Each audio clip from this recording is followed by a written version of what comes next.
లూకా శుభవార్త 15వ అధ్యాయం 11వ వచనం నుండి 32వ వచనం వరకు. సుపరిచితమే. ఈ యొక్క వాక్య భాగంలో యేసుక్రీస్తు ప్రభువారు ఈ ఉపమానాన్ని చెప్పారు. దీనిలో ఇక్కడ ముగ్గురు వ్యక్తులు మనం చూస్తూ ఉన్నాం. ఒకరు తండ్రి, చిన్న కుమారుడు, పెద్ద కుమారుడు. ఈరోజు దేవుడు అనుమతినిచ్చిన కొంది ఇద్దరు వ్యక్తుల గురించి ధ్యానించడానికి, వారి వ్యక్తిత్వాల గురించి ధ్యానించడానికి మనం ప్రయత్నం చేద్దాం.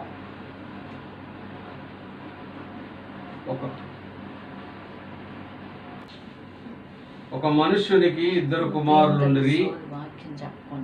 వారిలో చిన్నవాడు తండ్రి, ఆస్తిలో నాకు వచ్చు భాగమిమ్మని తన తండ్రిని అడుగగా. చిన్న ప్రార్థన చేసుకుందాం. పరిశుద్ధుడైన దేవా, అద్భుతమైన దేవా, మీకు వందనాలు, స్తోత్రాలు. ప్రభా, ఉదయకాల సమయంలో నా తండ్రి, మీరు మాకు ఇచ్చిన లేఖన భాగాన్ని బట్టి మిమ్మల్ని స్తుతిస్తున్నాను దేవా. ఈ వాక్యం ద్వారా మీరు మాతో మాట్లాడండి. దీనిలో ఉన్న మర్మాలను మాకు తెలియచేయండి. మా జీవితాలను మేము ప్రభువా సరిచేసుకోవటానికి, మీకు మహిమకరంగా, మీకు ఇష్టపూర్వకంగా మేము జీవించడానికి నా తండ్రి, నా ప్రభువా, ఈ వాక్యంలో ఉన్న గూఢ అర్థంలను మీరు మాకు తెలియచేయమని, నిలబడుతున్న నన్ను, అనర్హుడైన నన్ను, యోగ్యత లేని నన్ను, పనికి మానవాడినైన నన్ను మీ సిలువ చాటును మరుగుపరుచుకొని మీరే మాతో మాట్లాడమని యేసుక్రీస్తు వారి పరిశుద్ధమైన నామంలో ఈ మనవి చేస్తున్నాము తండ్రి, ఆమేన్. దేవుడు మనకిచ్చిన ఈ లేఖన భాగాన్ని చూస్తే ప్రియబిడ్డలారా, చిన్న కుమారుడు అతను ఏం మాట్లాడుతూ ఉన్నాడంటే, తండ్రి, ఆస్తిలో నాకు వచ్చు భాగమిమ్మని తన తండ్రిని అడుగుతా ఉన్నాడు. మరి ఈ బిడ్డ, ఇద్దరు కుమారులు ఉన్నారు ఆయనకి. మరి ఈ చిన్న కుమారుడేమో చిన్న వయసే, మనకు తెలిసి అతను 17 సంవత్సరాలు 16 సంవత్సరాలు అనుకుందాం.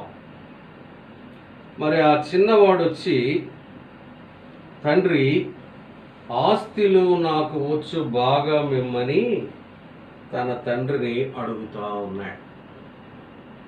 ఎందుకు అప్పటి వరకు అటువంటి ఆలోచన లేని ఆ చిన్న కుమారుడు ఎందుకు తన తండ్రిని, తండ్రి, నాకు వచ్చే ఆస్తిలో నా భాగం నాకు ఇవ్వు, నేను వెళ్ళిపోతాను అని అంటా ఉన్నాడు. మరి ఇక్కడ ఇతని యొక్క ఆలోచన ఏంటి? ఎందుకు ఈ చిన్న కుమారుడు తన తండ్రి దగ్గర నుండి వెళ్ళిపోతాము, నేను దూరంగా వెళ్తాను అని ఎందుకు అతను అలా ఆలోచిస్తా ఉన్నాడు? మొట్టమొదటిగా చూస్తే, మరి ఇప్పటి వరకు కూడా తనకు అటువంటి ఆలోచన లేదు. ఇన్ని సంవత్సరాలు తండ్రి యొక్క సంరక్షణలోనే ఉన్నాడు, తల్లి యొక్క సంరక్షణలోనే ఉన్నాడు, కుటుంబం మధ్యలోనే ఉన్నాడు, కుటుంబ సభ్యులతోనే జీవిస్తూ ఉన్నాడు. కానీ ఇప్పుడు ఈ చిన్న కుమారుడు ఏమంటున్నాడంటే, ప్రభువైన యేసుక్రీస్తు వారు చెప్పిన ఈ ఉపమానంలో ఈ చిన్న కుమారుడు యొక్క వ్యక్తిత్వాన్ని మనం జ్ఞాపకం చేసుకుంటే, అతను నేను మీతో కలిసి ఉండాలని ఇష్టపడడం లేదు. మొట్టమొదటిగా అతని యొక్క ఆలోచన మనం గమనిస్తే, తన తండ్రి నుండి దూరముగా ఉండాలని అనుకుంటూ ఉన్నాడు. ఎందుకు అతను తన తండ్రికి దూరంగా ఉండాలని అనుకుంటున్నాడు? మరి ఇప్పటి వరకు కలిసే ఉన్నాడు కదా, ఇప్పటి వరకు వాళ్ళతోనే కలిసి జీవించాడు కదా. మరి ఎందుకు అతను వారి దగ్గర నుండి వెళ్ళిపోవాలని అనుకుంటున్నాడో మనం చూస్తే అక్కడ తనకి ఇష్టము లేనివి కొన్ని జరుగుతున్నట్లుగా మనం చూస్తూ ఉన్నాం ప్రియబిడ్డలారా. ఇక్కడ కుటుంబంలో లేదా సంఘములో ఉంటే కొన్ని క్రమాలు అనేవి దేవుడు మనకి ఏర్పాటు చేశాడు.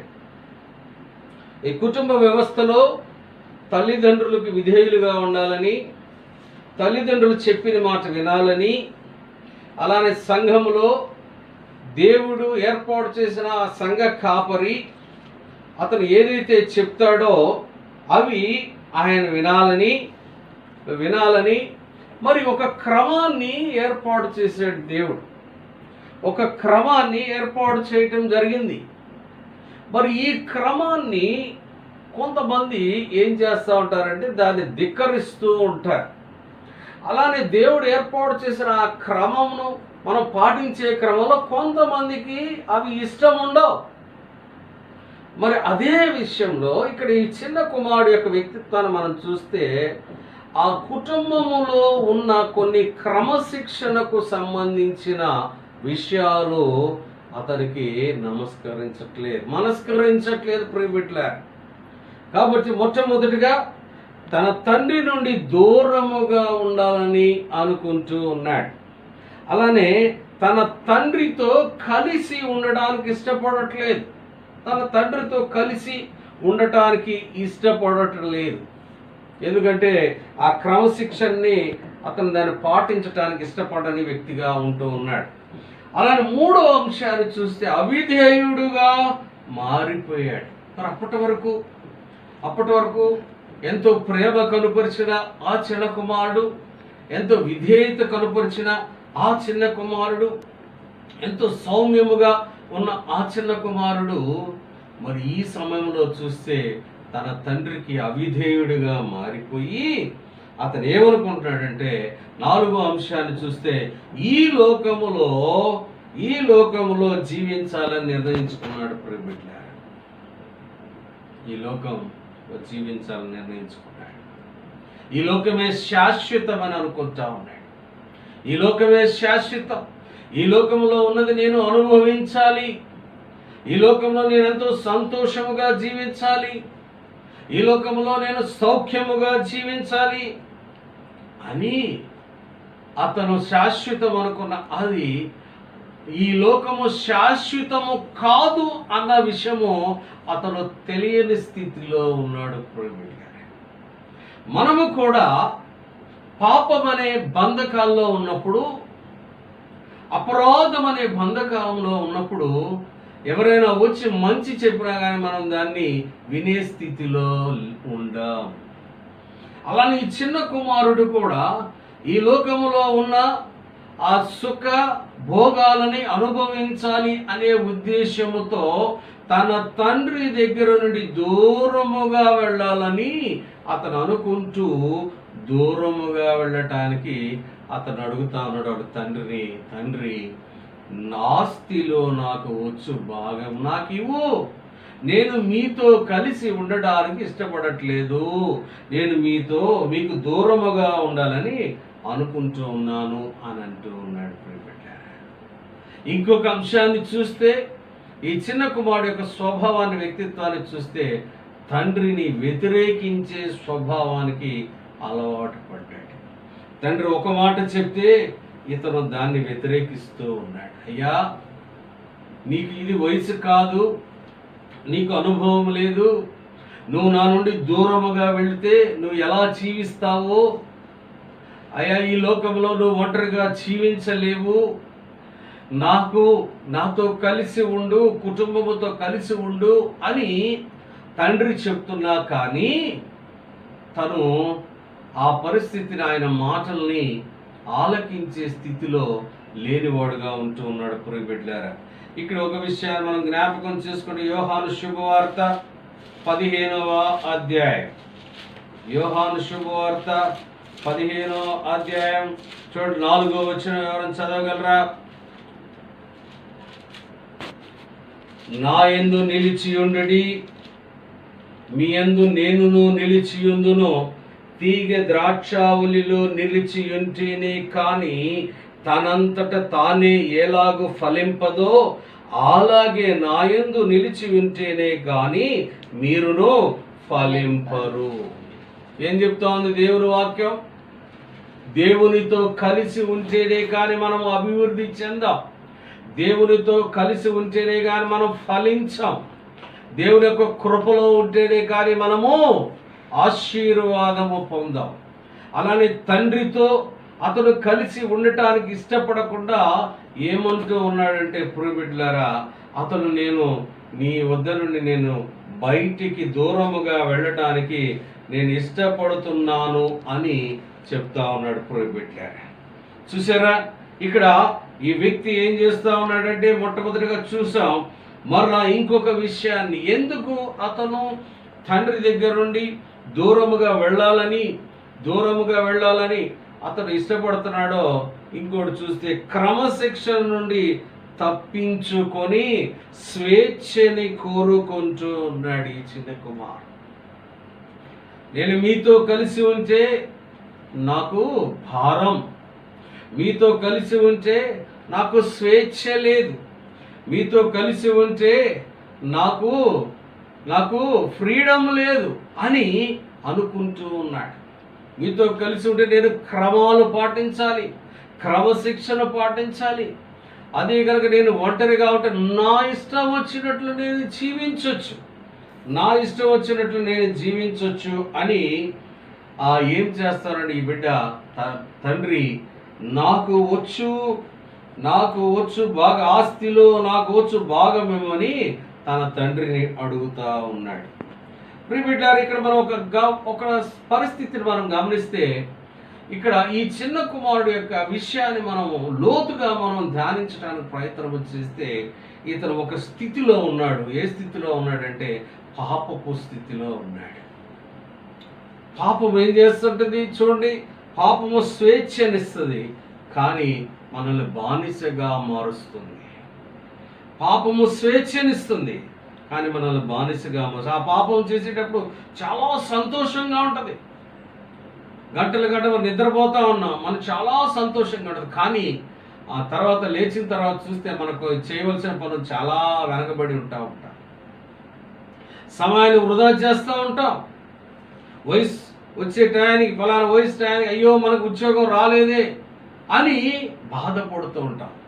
ఆ పాపములో ఉన్నప్పుడు, దేవునికి దూరముగా ఉన్నప్పుడు, తండ్రికి దూరముగా ఉన్నప్పుడు ఎలా ఉంటుందంటే, ఆ పాపం ఏం చేస్తుందంటే మనల్ని స్వేచ్ఛగా ఉన్నట్లుగా చూపిస్తుంది. కానీ మనం బానిసత్వంలోకి వెళుతున్నాము, మన యొక్క జీవితాన్ని మనమే నాశనము చేసుకుంటున్నాము అనే విషయం మనకు తెలియని స్థితిలో ఉంటూ ఉంటాం. ప్రియబిడ్డలారా, మరి అట్లా ఈ పాపంలో ఉన్నప్పుడు ఏం జరుగుతుందంటే దేవునికి దూరంగా ఉండాలని ప్రేరేపిస్తూ ఉంటుంది.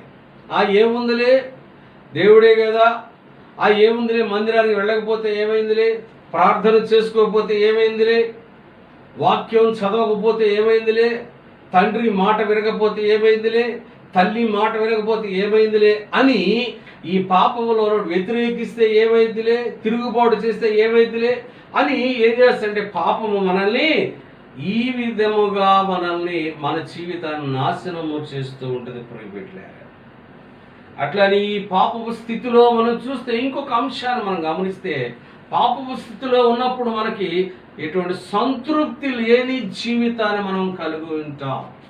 ఎప్పుడు అసంతృప్తే, ఎప్పుడు నిరాశే, ఎప్పుడు నిస్పృహలో ఉంటూ ఉంటాం. బిడ్డ చూసారా, మరి దేవునికి దూరముగా ఉన్నప్పుడు, దేవునికి వ్యతిరేకమైన జీవితాన్ని మనం జీవిస్తూ ఉన్నాడు. మన జీవితం ఎలా ఉంటుందంటే దేవుడు చాలా చక్కగా మనతో మాట్లాడుతూ ఉన్నాడు. ఏంటంటే సంతృప్తి లేని జీవితం కలిగి ఉంటాం, నిరీక్షణ లేని జీవితం కలిగి ఉంటాం, అలానే అంధకారమైన జీవితంను కలిగి ఉంటాం, అలానే చీకటిలో జీవిస్తూ ఉంటాం. చెడంతా కూడా మంచిగానే మనకి అనిపిస్తూ ఉంటుంది. మనం చేసే చెడు కూడా మనం పాపపు స్థితిలో ఉన్నప్పుడు అది మంచిగానే ఉంటుంది. నేను చేసిందంతా కరెక్టే అని అనిపిస్తూ ఉంటుంది. ప్రియబిడ్డలారా, మరి ఈ చిన్న కుమారుడు చూస్తే, ఈ చిన్న కుమారుడు తన తండ్రిని వ్యతిరేకిస్తూ ఉన్నాడు, తన తండ్రికి దూరముగా వెళ్ళాలని చూస్తూ ఉన్నాడు, కలిసి ఉండటానికి ఇష్టపడట్లేదు, క్రమశిక్షణకి అతను ఉండాలని ఇష్టపడట్లేదు. మరి ఇవన్నీ కూడా తన స్వభావాన్ని, తనకి ఎలా ఉందంటే ఇవన్నీ కూడా నేను చేస్తున్నవన్నీ కూడా కరెక్టే అన్నట్లుగా ఉన్నాయి ఆ చిన్న కుమారుడికి. చూద్దాం తర్వాత చూస్తే మనకి తన తండ్రి నడుగగా, ఈ స్థితిలో ఉండి, ఈ పరిస్థితిలో ఉండి ఈ చిన్న కుమారుడు తన తండ్రిని ఆస్తిలో నాకు భాగం ఇవ్వని తన తండ్రిని అడుగ్గా, అతని స్థితిని ఒకసారి ఆలోచించుకుందాం ప్రియబిడ్డలారా. తండ్రి యొక్క స్థితిని ఆలోచించుకుందాం. మరి తన యొక్క చిన్న కుమారుడు తండ్రిని ఆస్తి ఇవ్వమని అడిగినప్పుడు తన వెంటనే ఇచ్చి ఉంటాడా? నాకు తెలిసి ఇచ్చి ఉండడు. దాన్ని వాయిదా వేస్తాడు. అయ్యో నా బిడ్డ నాకు దూరంగా వెళ్ళాలనుకుంటున్నాడు, నా బిడ్డ నా కుటుంబానికి దూరంగా వెళ్ళాలనుకుంటున్నాడు, అయ్యో నా బిడ్డ నా సంరక్షణలో లేకుండా వెళ్ళాలనుకుంటూ ఉన్నాడు. మరి అతను ఎలా జీవిస్తాడు? ఇందా మనం చూస్తాం దేవుని వాక్యం చూసాం. యోహాను శుభవార్త 15వ అధ్యాయంలో 4వ వచనం చూస్తాం. మీరు నా యందు నిలిచి ఉంటేనే కానీ మీరు ఫలింపరు అన్న విషయాన్ని ఆ బిడ్డ అర్థం చేసుకునే స్థితిలో లేడు ప్రియబిడ్డలారా. అటువంటి స్థితిలో లేడు. మరి అందుకనే ఈ బిడ్డ తన తండ్రి ఏం చేస్తానంటే వాయిదా వేసి ఉండుంటాడు అనుకుంటున్నాను నేను. ఇంకా మారతాడేమో, నేను వాయిదా వేస్తే ఈ ఆస్తిని పంచించటం అనే కార్యక్రమాన్ని నేను వాయిదా వేస్తే మారతాడేమో, నాతోనే ఉంటాడేమో, నాతో కలిసి ఉంటాడేమో, నేను చెప్పిన మాటలు వింటాడేమో అని ఆ యొక్క ఈ తండ్రి ఆ విధంగా ఆలోచించి ఉండొచ్చు ప్రియబిడ్డలారా. మరి చూసారా ఈ చిన్న కుమారుడు కానీ ఎంతగా తండ్రి, అయ్యో నా తండ్రి ఇలా ఆలోచిస్తున్నాడే అని తండ్రిని అర్థం చేసుకునే స్థితిలో ఏమయ్యాడంటే తన ఆస్తిని తనకు ఇవ్వమని అడిగినప్పుడు చూస్తాం. ఆ వాక్యం చదవండి, 12వ వచనం చదవండి. 12వ వచనం.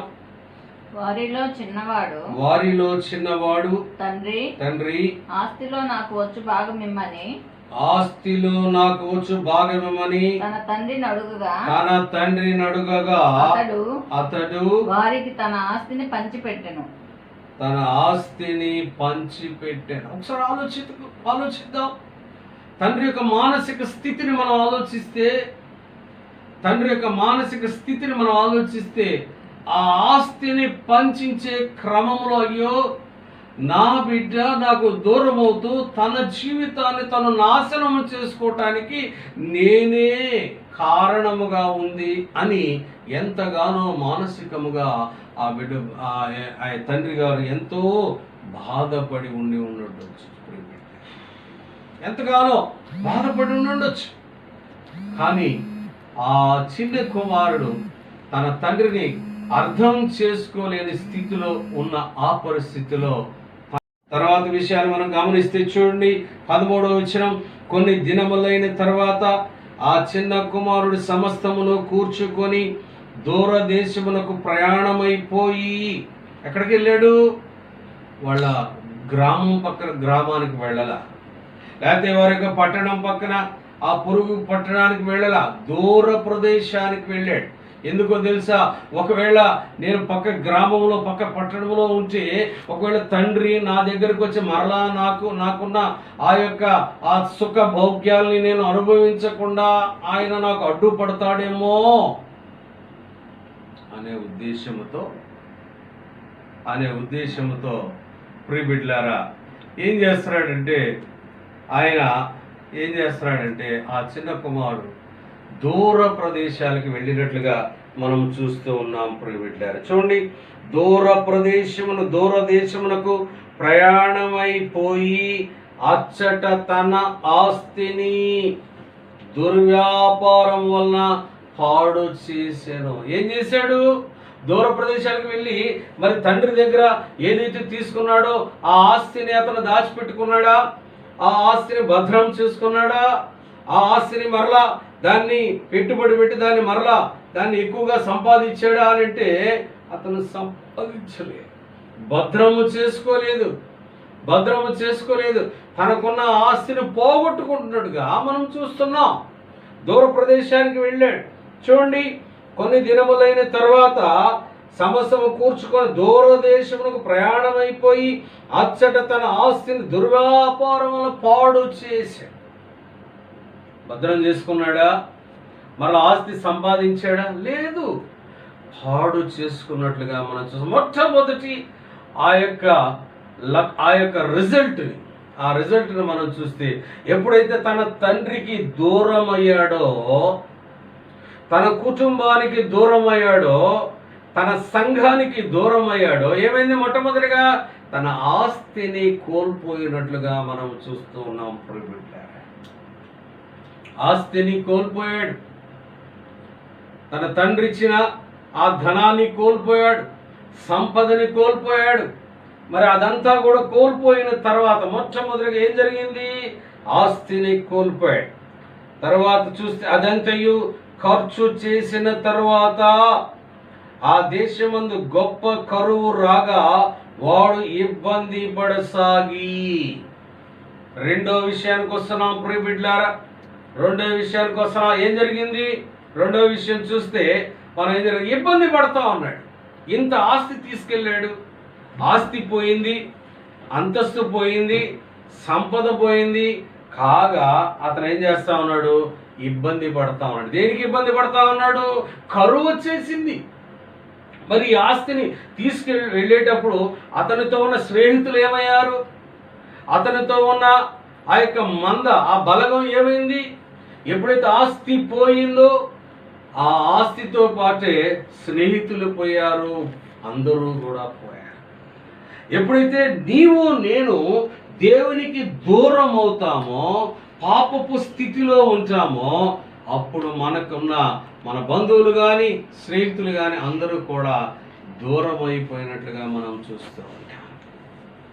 నువ్వు దేవుల్లో ఉన్నప్పుడు దేవుని హస్తము నీకు నాకు తోడుగా ఉంటే అందరూ కూడా మనకి సహాయం చేసి ఆ మనసును దేవుడు దయచేస్తాడు.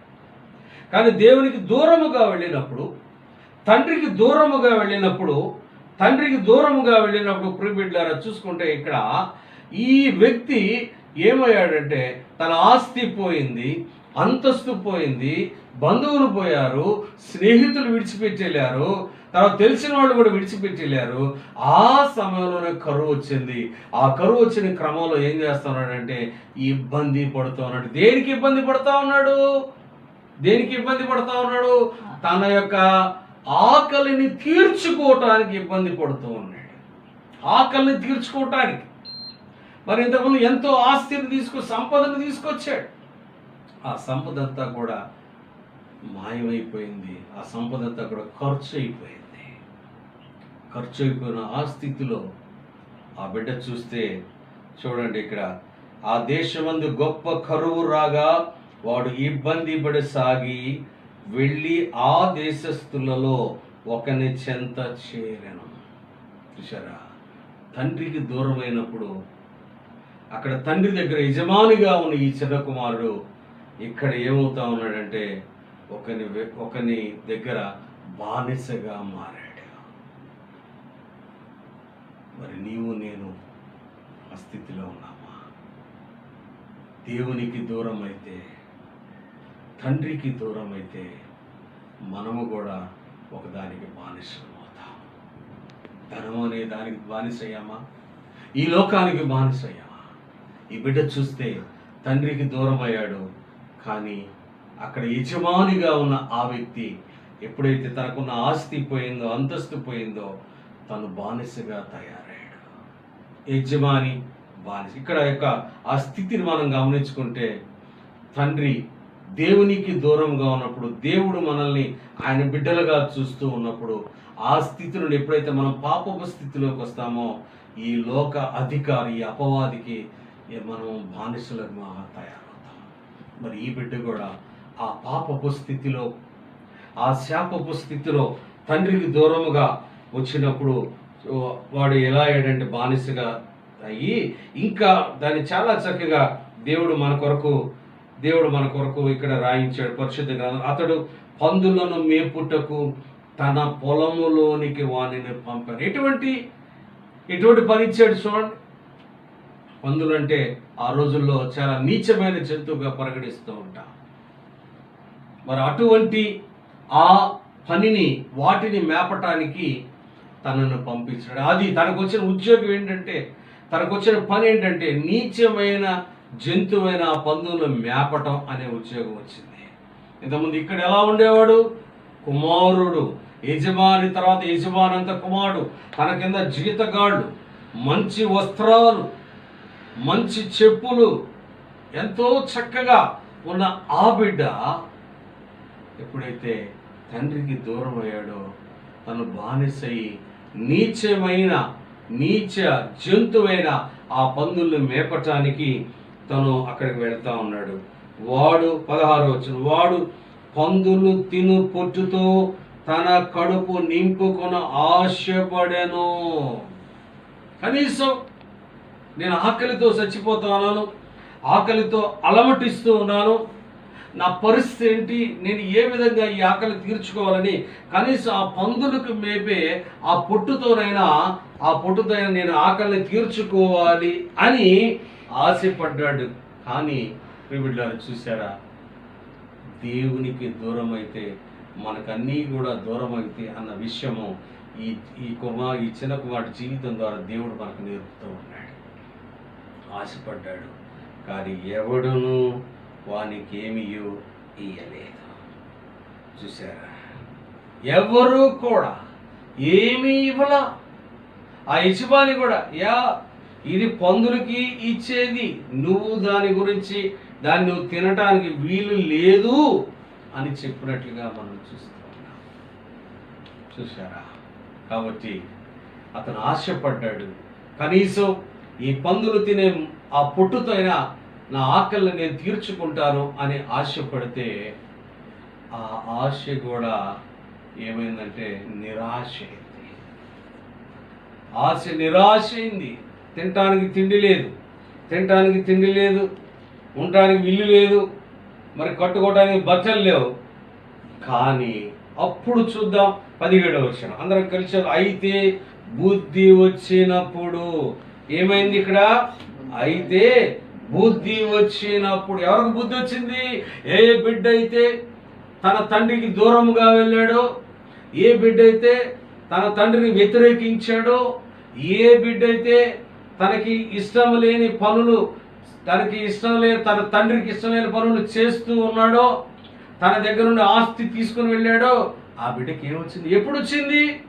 ఆస్తి పోయింది, అంతస్తు పోయింది, తన భౌతిక స్థితిలో హీనమైన స్థితిలోకి వెళ్ళాడు, మానసికంగా హీనమైన స్థితిలోకి వెళ్ళాడు. అయ్యో నా జీవితం ఏంటి, అయ్యో నాకెవరు సహాయం చేయట్లేదే, నన్ను ఎవరు పట్టించుకోవట్లేదే, నా మాట ఎవరు వినట్లేదే, నన్నెవరు కూడా ఎన్నిక ఉన్నవాడిగా నన్ను పరిగణించట్లేదే అని తను తెలుసుకున్నప్పుడు తన స్థితి ఎలా అయిపోయిందంటే, ఎందుకు ఈ జీవితం, ఏంటి నా జీవితం అని తను అనుకుంటూ ఉన్నప్పుడు అప్పుడు అతనికి ఏమైందంట? అయితే బుద్ధి వచ్చినప్పుడు బుద్ధి వచ్చింది. ఏం బుద్ధి వచ్చింది? He comes to know that is mistake. అతను చేసిన తప్పును అతను తెలుసుకున్నాడు. పురుగుబిడ్లారా, తను చేసిన తప్పును తను తెలుసుకున్నాడు. మరి మనకు బుద్ధి వచ్చిందా లేదా? ప్రాముఖ్యమైన విషయం. నీకు వచ్చిందా బుద్ధి? నాకు వచ్చిందా? మనకు వచ్చిందా?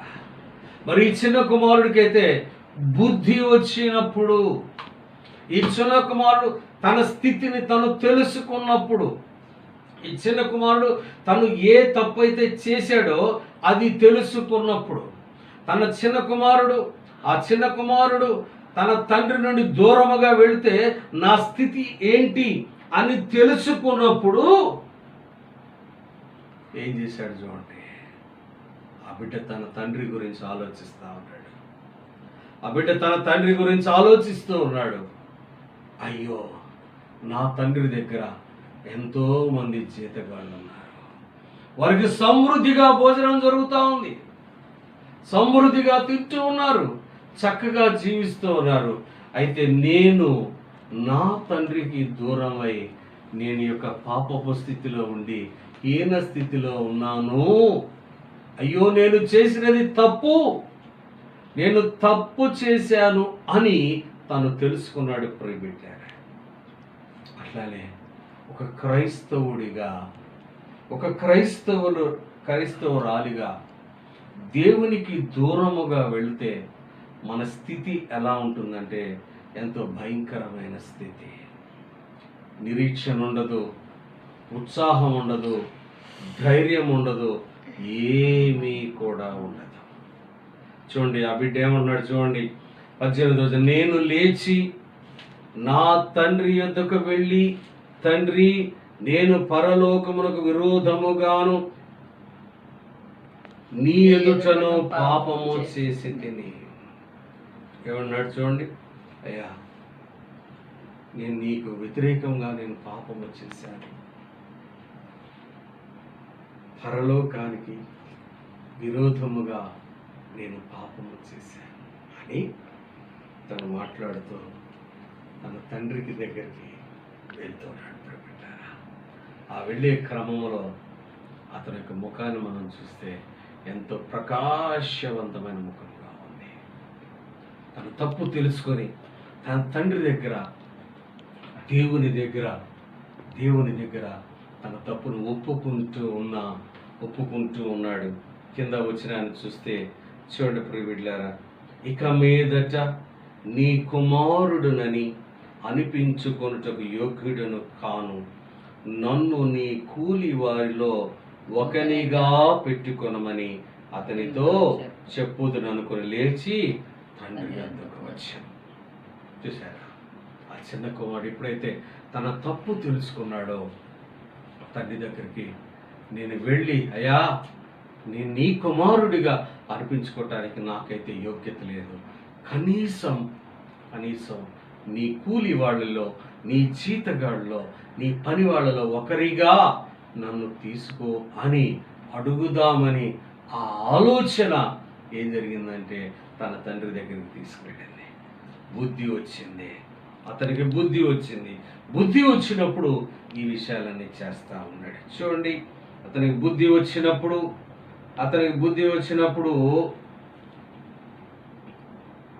20వ వచనం, వాడింకా దూరముగా ఉన్నప్పుడు తండ్రి వానిని చూచి కనికరపడి పరిగెత్తి వాని మెడ మీద పడి ముద్దు పెట్టుకొనెను.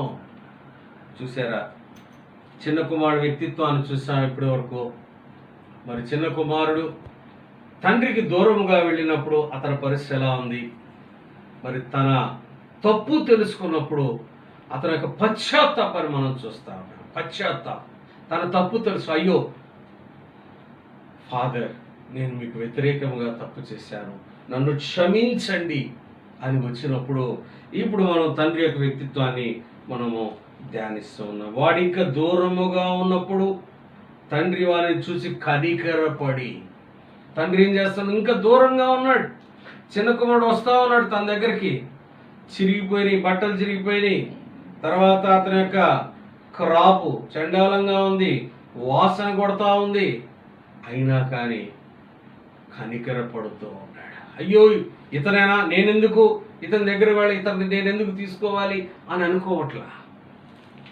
నా మీద తిరుగుబాటు చేశాడే, నన్ను నిర్లక్ష్యం చేశాడే, నన్ను కొట్టాడే, నన్ను తిట్టాడే అనే విషయాలు ఏమీ తండ్రికి గుర్తు రాకుండా కనికరపడి కరుణ చూపిస్తా ఉన్నాడు, జాలి చూపిస్తా ఉన్నాడు. చూడండి, కనికరపడి పరుగెత్తి వాని మెడ మీద ముద్దు పెట్టుకొని పరిగెత్తుకుంటా వెళ్తా ఉన్నాడు. మామూలుగా ఆ సమయాల్లో, ఆ రోజుల్లో, ఆ దినాల్లో ఎవరైనా తప్పు చేస్తే వారు యజమాని దగ్గరకు వచ్చి పశ్చాత్తాపడితేనే వాళ్ళని క్షమించినట్లుగా చూస్తారు. కానీ ఈ తండ్రి ఏం చేస్తానంటే ఆయనకున్న ప్రేమ ఆ యొక్క తప్పిపోయిన ఆ కుమారుడి దగ్గరికి తన్నే తీసుకువెళ్ళింది ప్రియబిడ్డ. చూసారా, తండ్రి ప్రేమ ఎలాంటిదంటే, నువ్వు ఎన్ని తప్పులు చేసినా, నేను ఎన్ని తప్పులు చేసినా, మన తప్పు తెలుసుకొని తండ్రి దగ్గరికి వెళ్తే ఆ పరలోకపు తండ్రి ఆయన కుమారుడిగా స్వీకరించడానికి సిద్ధంగా ఉన్నాడు.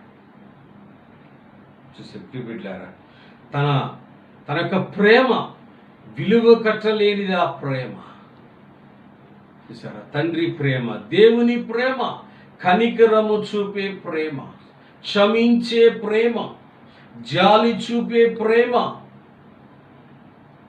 నువ్వు ఎన్ని తప్పులు చేసినా, నువ్వు ఎన్నిసార్లు దేవుని వ్యతిరేకించినా, తప్పు తెలుసుకొని దేవుని దగ్గరికి వెళితే ఆయన మనల్ని ఆయన బిడ్డలుగా స్వీకరించే ప్రేమామయుడైన దేవుడు మనకున్నాడు. ఇక్కడ ఈ చిన్న కుమారుడు కూడా ఎంతో వ్యతిరేకమైన స్వభావం కలిగి నిర్లక్ష్యం చేసిన ఆ తండ్రి దగ్గరికి వచ్చినప్పుడు ఆ తండ్రి చూపిన ప్రేమను చూస్తే నిజంగా మనకు ఆశ్చర్యం కలుగుతుంది. ఎంత ప్రేమ అంటే అంత ప్రేమను మనం చూస్తూ ఉన్నాం, అంత ప్రేమ. మరి మూడో వ్యక్తిని చూస్తే పెద్ద కుమారుడు చూస్తే చూడండి 25వ వచనం. అప్పుడు అతని పెద్ద కుమారుడు పొలములో ఉండెను. వాడు వచ్చుచు ఇంటి దగ్గరకు రాగా వాద్యములను నాట్యమును జరుగుచ విని దాసులలో ఒకరిని పిలిచి ఇవి ఏమిటని అడుగగా ఆ దాసుడు అతనితో, నీ తమ్ముడు వచ్చి ఉన్నాడు, అతడు తన యొద్దకు సురక్షితంగా వచ్చినందున నీ తండ్రి క్రొవ్విన దూడను వధించెనని. ఏం చేస్తున్నాడు పెద్ద కుమారుడు? ఆ పొలం నుండి వస్తా ఉన్నాడు. రావడంతో అక్కడంతా చాలా కోలాహలంగా ఉంది. గృహము దగ్గర కోలాహలంగా ఉంది. కోలాహలంగా ఉంటే తను అడుగుతా ఉన్నాడు, ఏం జరుగుతూ ఉంది అంటే, నీ తమ్ముడు వచ్చాడయ్యా అని అంటాడు. నీ తమ్ముడు వచ్చాడు. నీ తమ్ముడు వస్తే అతను ఏమన్నాడు చూడండి 28వ. అయితే అతడు కోపపడి లోపలికి వెళ్ళనొల్లకపోయాను. ఎందుకు ఈ పెద్ద కుమారుడు ఎందుకు కోపపడతా ఉన్నాడు? ఎందుకు లోపలికి వెళ్ళలేదు? అక్కడంతా అంత సంబరాలు జరుగుతూ ఉన్నాయి. అక్కడ ఒక విధంగా చూస్తే ఒక విధమైన ఫంక్షన్ జరుగుతూ ఉంది. ఎందుకంటే తన చిన్న కుమారుడు వచ్చాడు, తప్పిపోయిన నా కుమారుడు వచ్చాడని తండ్రి ఎంతో సంతోషిస్తా తను ఆ యొక్క సంబరాలు జరుపుతా ఉంటే పెద్ద కుమారుడు ఏం చేస్తా ఉన్నాడంటే, పెద్ద కుమారుడు తను లోపలికి వెళ్ళట్లా. అంటే అతనిలో అయ్యో తప్పిపోయిన ఈ చిన్న కుమారుడు రావడం వల్ల నాకున్న స్థితి పోతుందేమో. ఒకవేళ సాంఘిక స్థితి అవ్వచ్చు, అట్లానే ఆర్థికపరమైన విషయాలు కూడా అవ్వచ్చు. మనం కూడా కొన్నిసార్లు ఎవరైనా ఒక వ్యక్తి పాపంలో ఉన్న వ్యక్తి అతను మారు మనసు పొంది దేవుని దగ్గరికి వస్తే మనము త్వరగా వారిని స్వీకరించలేము. ఎవరైనా గుర్తొస్తున్నారా? ఇక్కడ సౌలు అనే వ్యక్తి క్రైస్తవులను హింసించిన వ్యక్తి, క్రైస్తవులను హత్య చేసిన వ్యక్తి. ఆ సౌలు దేవుడు దమస్కులో ఉన్నప్పుడు దేవుడు అతను దర్శించి మరి అతను పౌలుగా మారి రూపాంతరం పొంది దేవుని బిడ్డగా అయితే శిష్యులు అతన్ని స్వీకరించలేకపోయారు. ప్రియబిడ్డారా, మనము కూడా అంతే. మన ఇంట్లో ఉన్నవాడు, తర్వాత మన పొరుగు వారు ఎవరైనా మారు మనసు పొంది వారు దేవుని నమ్ముకొని ఉంటే వారిని మనం త్వరగా ఒప్పుకోని స్థితిలో ఉంటూ ఉంటాం, అంగీకరించాం. నిజంగా ఇతను పాపి కదా, అబద్ధాలు ఆడతాడు కదా, దొంగతనాలు చేస్తాడు కదా అని అంటున్నాం. మరి ఈ పెద్ద కుమారుడు యొక్క వ్యక్తిత్వాన్ని చూస్తే మనం కొంచెం లోతుగా మనం ధ్యానిస్తే ఏం చేస్తామంటే కుళ్ళు స్వభావం కలిగిన వాడుగా అనవచ్చు. కుళ్ళు స్వభావం అంటే నా బిడ్డ మరలా వచ్చాడు, నా స్థితి పాద్యం. మరి ఈ పెద్ద కుమారుడు తండ్రితోనే ఉంటున్నాడు. తండ్రి చెప్పిందంతా చేస్తా ఉన్నాడు, కానీ తండ్రిని అర్థం చేసుకోలేని స్థితిలో ఉన్నాడు. చూశారా? మరి ఆ పెద్ద కుమారుడు అటువంటి వ్యక్తిత్వం కలిగిన ఆ పెద్ద కుమారుడు. మరి చిన్న కుమారుడు అయితే తన తప్పు తెలుసుకొని దేవుని దగ్గరకు వచ్చి, తండ్రి దగ్గరకు వచ్చి, నేను పాపిని అని తన పాపాన్ని ఒప్పుకొని దేవుని యొక్క అనుగ్రహాన్ని, తండ్రి యొక్క అనుగ్రహాన్ని పొందాడు. కానీ ఈ బిడ్డ అయితే దేవునితో ఉన్నాడు, తండ్రితోనే ఉన్నాడు, కానీ తండ్రి యొక్క ప్రేమని చూడని వాడుగా ఉంటూ ఉన్నాడు. ఇతని గురించి మనం ఒక్క వచనం చూసుకొని మనం ముగించేసుకుందాం. మనం ముగించేసుకుందాం. 2వ వచనం చూడండి. 2వ వచనం 15వ అధ్యాయం 2వ వచనం. పరిసయ్యులను శాస్త్రులను అది చూచి ఇతడు పాపులను చేర్చుకొని వారితో కూడా భోజనము చేయుచున్నాడని చాలా సణుకొనిరి. పెద్ద కుమారుడు కూడా తన తండ్రి ఎప్పుడైతే పాపము చేసినా తన తమ్ముణ్ణి చేర్చుకున్నాడో ఏమన్నాడు? సనుక్కుంటూ ఉన్నాడు. ఏంటి, పాపం చేసిన అతన్ని తండ్రి మళ్ళా స్వీకరించాడే అనే స్థితిలో ఉన్నాడు. మరి ఈ పరిచయులు శాస్త్రులు లేదా ఈ పెద్ద కుమారుడు ఈ పరిచయులు శాస్త్ర సాదృశ్యంగా మనం చెప్పుకోవచ్చు. అలానే మొదటి వచనం చదివితే ప్రివిడ్లే మొదటి వచనం చదవండి. ఒకప్పుడు సమస్తమైన శంకరులను పాపులను ఆయన బోధ వినుటకు ఆయన దగ్గరకు వచ్చుచుండగా ఎవరు వచ్చారు? ఆయన దగ్గరగా వచ్చింది ఎవరు? పాపపు స్థితిలో ఉన్న నీవు నేను మనం. ఆ చిన్న కుమారుడు తన తప్పు తెలుసుకొని తన తండ్రి దగ్గరకు వచ్చాడు. మరి తండ్రి యొక్క అనుగ్రహాన్ని పొందాడు. మరి మనము కూడా ఈ రోజున మన పాపపు స్థితిని మనం తెలుసుకొని ఏ స్థితిలో ఉన్నాం, మనం ఎటువంటి స్థితిలో ఉన్నాం అని తెలుసుకొని ఆయన దగ్గరికి వెళ్ళవలసిన వారంగా ఉన్నాం. దేవుడు మన కోసం ఎదురు చూస్తూ ఉన్నాడు. మనల్ని పాపంలోనే ఉండాలని అనుకోవట్లేదు. దేవుడు పాపంలోనే ఉండాలి వీళ్ళు అని అనుకోవట్లేదు. వారు తెలుసుకొని నా దగ్గరికి వస్తే నేను వారిని ప్రేమించడానికి సిద్ధంగా ఉన్నానని దేవుడు మనతో మాట్లాడుతూ ఉన్నాడు. తప్పిపోయిన వారు దేనిలో తప్పిపోయాం, ఏ స్థితిలో ఉన్నాం? నిర్లక్ష్యము స్వభావం, లెక్కలేని స్వభావం, తృణీకరించే స్వభావం, మరి ఏ స్థితిలో ఉన్నాం అని తెలుసుకొని మనము ధ్యానించుకున్నాం. అందరూ కళ్ళు మూసుకుంటే ప్రార్థన చేసుకుందాం.